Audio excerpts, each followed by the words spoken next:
اور بخاری مسلم میں ایک اور حدیث ہے جس میں نبی صلی اللہ علیہ وآلہ وسلم نے ہر نماز میں ہمیں حکم دے دیا ہے کہ 4 چیزوں کے شر سے آپ نے اللہ کی پناہ طلب کرنی ہے نماز کے تشہد کے اندر.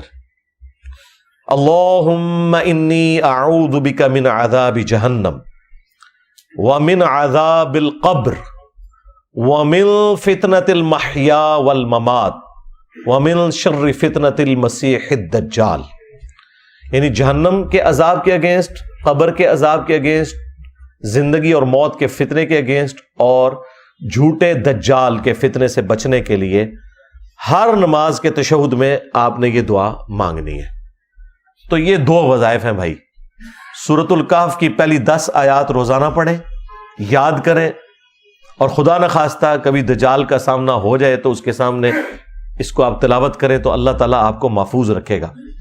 اور دوسرا یہ ہے کہ ہر نماز کے ہر تشہد کے اندر آپ جہاں اور دعائیں مانگتے ہیں وہاں پہ یہ دعا بھی آپ نے مانگنی ہے. اور یہ دعا تو اتنی اہم ہے کیونکہ بخاری مسلم میں الفاظ ہیں کہ نبی علیہ السلام حکم دیتے تھے یہ دعا مانگنے کا. تو مسلم شریف میں ایک روایت امام مسلم لے کے آئے ہیں کہ جو طاؤس تابعی تھے ابن عباس کے شاگرد، ان کو یہ پتا چلا کہ ان کے بیٹے نے تشہد میں یہ دعا چھوڑ دی ہے، تو انہوں نے اسے بلا کے کہا کہ یہ دعا تشہد میں مانگو ورنہ اپنی نماز ہی دوبارہ پڑھو. یعنی اس لیول تک تابعین اس دعا کا اہتمام کرتے تھے. باقی دعائیں بھی مانگے، ربنا آتنا فی الدنیا حسنہ وفی الآخرۃ حسنۃ وقنا عذاب النار. اصحاب الکہف کی دعا جو میرا بھی وظیفہ ہے، جو پہلی 10 آیات میں آتی ہے سورۃ الکہف کی 10ویں آیت یہی ہے، ربنا آتنا من لدنک رحمہ وہیئ لنا من امرنا رشدا. اور اس کا ترجمہ بھی آپ کے ذہن میں ہونا چاہیے، تو وہ آپ کے اوپر وہ کیفیت طاری ہوگی. رب اجعلنی مقیم الصلاۃ ومن ذریتی ربنا وتقبل دعاء. یہ والی دعا بھی، جتنی قرآنی دعائیں ہیں وہ آپ مانگیں تشہد کے اندر. وہ تو بخاری مسلم میں حدیث ہے، جب تشہد پڑھ چکو درود شریف تو جو چاہو اپنے رب سے مانگو. تو جتنی سنت دعائیں قرآن و سنت کے اندر جو دعائیں معصورہ آئی ہیں وہ آپ ساری کی ساری مانگا کریں. وہ آپ کا اپنا ایک شغف ہے کہ، لیکن ظاہر ہے یہ نفلی عبادات کے لیے، فرض نماز کو آپ نے اتنا لمبا نہیں کرنا کہ لوگوں کے لیے تکلیف بن جائے. اپنی نفلی نمازوں میں جتنی مرضی دعائیں مانگے. تو یہ 2 وظائف ہیں جی جو میں نے آپ کو بتا دیے. تیسرا وظیفہ جو میں نے ڈیڈکٹ کیا ہے، اس طرح کا کوئی ڈیڈکٹ کرے تو وہ بالکل درست ہے، اور وہ ہے قرآن و سنت کی تعلیمات کو پڑھنا، اس پہ عمل کرنا، اور اسی کو فائنل اتھارٹی ماننا، کسی بابے کی بات کو نہ ماننا. یہ بھی وہ وظیفہ ہے جو آپ کو دجال سے بچائے گا. آپ سوچ رہے ہیں کہ کیسے؟ جی بخاری مسلم میں لکھا ہوا ہے کہ جب دجال آئے گا تو ایک مومن اس کے سامنے کھڑا ہوگا. وہ اسے کہے گا میں تیرا رب ہوں، مان مجھے. وہ کہے گا کہ مجھے نبی کی حدیث پہنچی ہے کہ تو دجال ہے.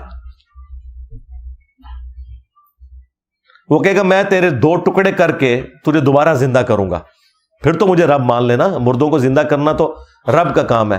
وہ اس کے 2 ٹکڑے کرے گا، اس کے درمیان چلے گا، پھر اسے جوڑ کے دوبارہ زندہ کر لے گا. کتنی بڑی آزمائش ہے. یعنی انسانی تاریخ میں اتنی بڑی آزمائش کسی نے دیکھی ہوگی؟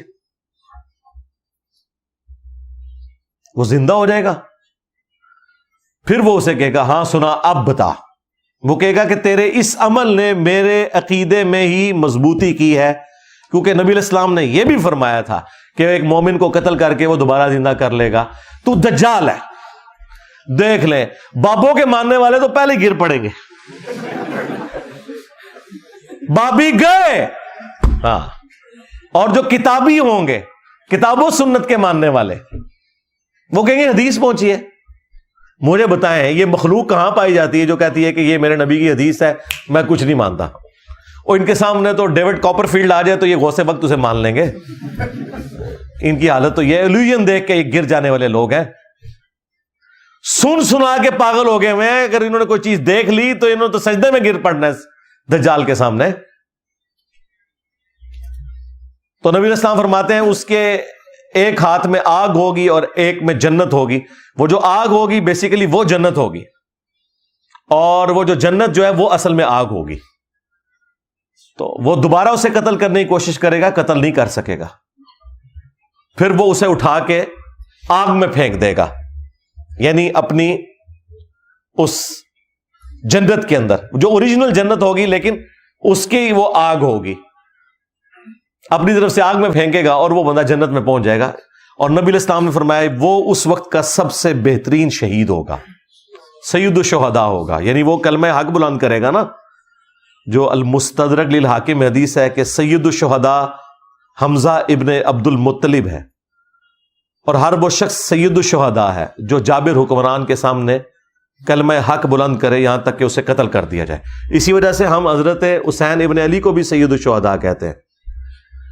اور وہ شخص بھی اس وقت کا سب سے بہترین شہید ہوگا جو دجال کے سامنے کھڑا ہوگا.